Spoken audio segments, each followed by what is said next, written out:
लगातार ऐसा कभी हो सकता है कि सभी लड़का उसमें सब पासे कर जाए?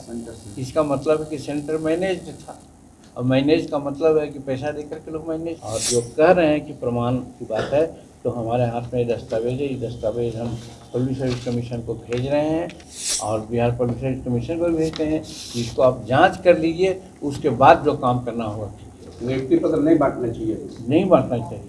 नमस्कार, मेरा नाम प्रेम है और आप लाइव स्ट्रीम देख रहे हैं। बिहार में बड़े लेवल पे शिक्षकों के लिए नियुक्ति निकाले गए। देखिए, बीपीएससी ने एग्जाम भी कंडक्ट कर लिया, पर अब तरह तरह के आरोप लग रहे हैं। देखिए, रिजल्ट आया, आप सभी लोगों ने रिजल्ट को भी देखा है। कई चयनित अभ्यर्थी हैं, वो खुश भी है, पर जीतन राम मांझी जो बिहार के पूर्व मुख्यमंत्री हैं, वो पुख्ता सबूत लेकर बैठे हैं। मुख्यमंत्री नीतीश कुमार को भी देंगे और आयोग को भी भेजेंगे। देखिए, एक और जहां बिहार सरकार द्वारा बड़े लेवल पर नियुक्ति पत्र वितरण किए जाने वाले हैं, तैयारियां भी चल रही है, पर जीतन राम मांझी का कहना है नहीं होना चाहिए, ऐसा रोक देना चाहिए। क्या कुछ कह रहे हैं जीतन राम मांझी, ठीक देखिए आप इस वीडियो में। कहा जा रहा है। देखिए, इस संबंध में हमने अपनी बातें कही हैं और उस प्रकार के लोग हमारे पास मिले हैं। हमारे पास कुछ जदयू के साथी और लोग बोलते हैं कि जीतन मांझी ऐसे ही बोलते हैं, प्रमाण दें। तो हमारे पास प्रमाण है, और प्रमाण का जिस यही है कि 11 एवं 12 के शिक्षकों का दस्तावेज सत्यापन, जिसको डीवी कहते हैं, कि दौरान कुल 1698 अभ्यर्थी अयोग्य पाए गए हैं, जिसकी सूचना सोशल मीडिया पर उपलब्ध है। परीक्षा फल के पहले जब दस्तावेज डीएवी का सत्यापन जो हुआ, तो अयोग्य पाए गए थे, उनमें घोषित योगदान करवाया जा रहा है, यानी कि जो अयोग्य पाए गए थे उनको भी घोषित किया गया, जो ये प्रमाण है। और डीएवी कहते हैं सत्यापन, डॉक्यूमेंट वेरिफिकेशन। तो हमारा कहना है कि हर परीक्षाएं में कम से कम 5% से 10% लोग अनुपस्थित रहते हैं।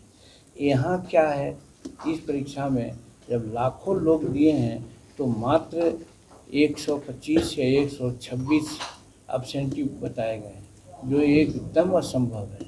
अगर एक केंद्र पर एक भी अब्सेंट होंगे तो बिहार में कितने केंद्र थे? तो हजारों केंद्र पर तो कम से कम उतना तो अब्सेंटी माना जाता, लेकिन उतना अब्सेंट नहीं माना गया है।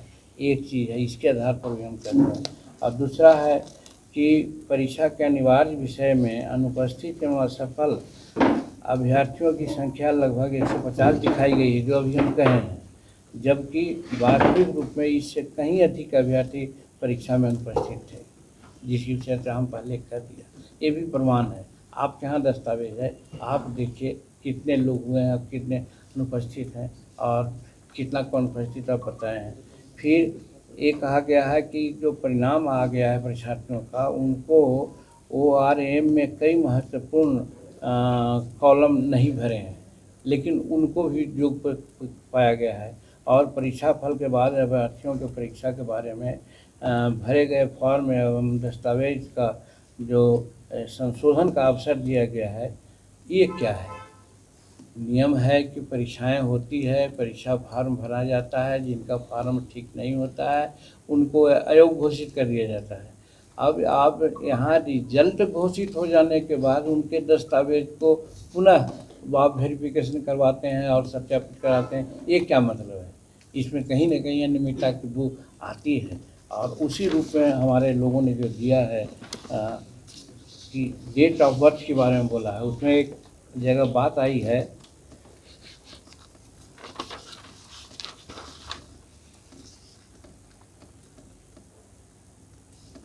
एक बात और आई है कि STET 2019 के एडवर्टीजमेंट संख्या स्वयं शोकित कंडिका संख्या 7 का एवं 9 में अभ्यर्थी को भारत के नागरिक के साथ साथ बिहार राज्य का नागरिक होना जरूरी बताया गया है। इसका उल्लंघन करते हुए सीरियल नंबर से कहा जाए दूसरे राज्य के अभ्यर्थियों को सिलेक्ट किया गया है। तो ये अनियमितता नहीं है तो क्या है? इसी को हम कहते हैं कि कहीं ना कहीं ये किया गया है। दूसरा चीज़ में है कि STET 219 में सम्मिलित होने की आयु 1/8/98 के पूर्व की थी, जबकि इसके बाद जन्म लिए अभ्यर्थी मेधा सूची में शामिल किए गए। समझी गई बात हमारी कि हमारी बात ये नहीं है। STET 2019 में सम्मिलित होने की आयु 1/8/98 की पूर्व की थी, एडवर्टीजमेंट की बात थी। और इसमें जो बहाल किया गया है उसके बाद में जन्म लिए हुए लोगों को मेधा सूची में शामिल किया गया। ये प्रमाण नहीं तो और क्या है, एक चीज़ है। और इसी तरह से हमारे पास पूरा डॉक्यूमेंट है जो बिहार पब्लिक सर्विस कमीशन के लोगों को देंगे और उसमें बताएंगे। सबूत है हमारे पास कि काफ़ी धांधली हुई है। इस धांधली को सुधार करना चाहिए और सुधार करने के बजाय फिर सुनते हैं कि डेट उन्होंने तय कर लिया है कि अमुक डेट से परीक्षा होगी। तो कि मेरा कहने का मतलब कि जिस प्रकार से पहले परीक्षा आप लिया है उसी प्रकार से फिर परीक्षा लीजिएगा, उसी पर क्या अनियमितता होगी।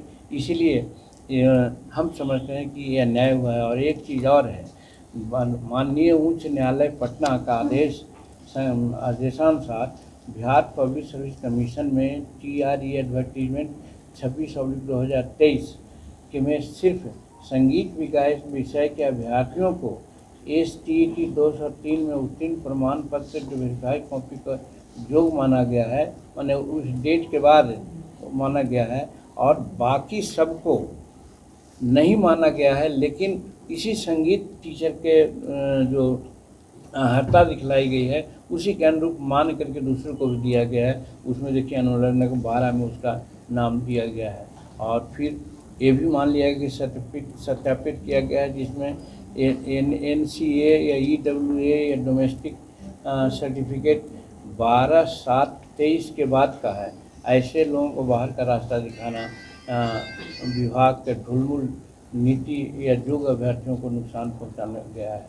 हमारा कहने का मतलब है ये काफ़ी है और इसी में हम लोग इसको जोड़े हैं और जोड़ करके दे रहे हैं और पूरा एक सबूत है और इसकी जांच हो। और ये जांच होने के बाद यानी इसका फलाफल आने के बाद ही कोई नई परीक्षा ली जाए, ये उचित होगा। और नहीं तो पहले परीक्षा ले जाने का मतलब है कि आप लिपापोती पहले भी किए हैं फिर भी लिपापोती किए हैं। ये हमको इस समझने का बिहार सरकार 118 लड़का का लगातार ऐसा कभी हो सकता है कि सभी लड़का उसमें सब पासे कर जाए। इसका मतलब है कि सेंटर मैनेज था और मैनेज का मतलब है कि पैसा दे करके लोग मैनेज किए हैं। तो गरीब आदमी जिसके पास पैसा नहीं है वो उसका मैनेज नहीं हुआ होगा, वो असफल हो जाएगा। तो इस तरह की धांधलियाँ हुई है, इसलिए पूरा प्रमाण पत्र के साथ हम बोले हैं। और जो कह रहे हैं कि प्रमाण की बात है तो हमारे हाथ में दस्तावेज है, ये दस्तावेज हम पब्लिक सर्विस कमीशन को भेज रहे हैं, वो उससे प्राप्त कर लें और संतुष्ट हो। 2 तारीख को नियुक्ति बातें गलत है, अगर बांटते हैं तो गलत बांटते हैं, नहीं बांटना चाहिए।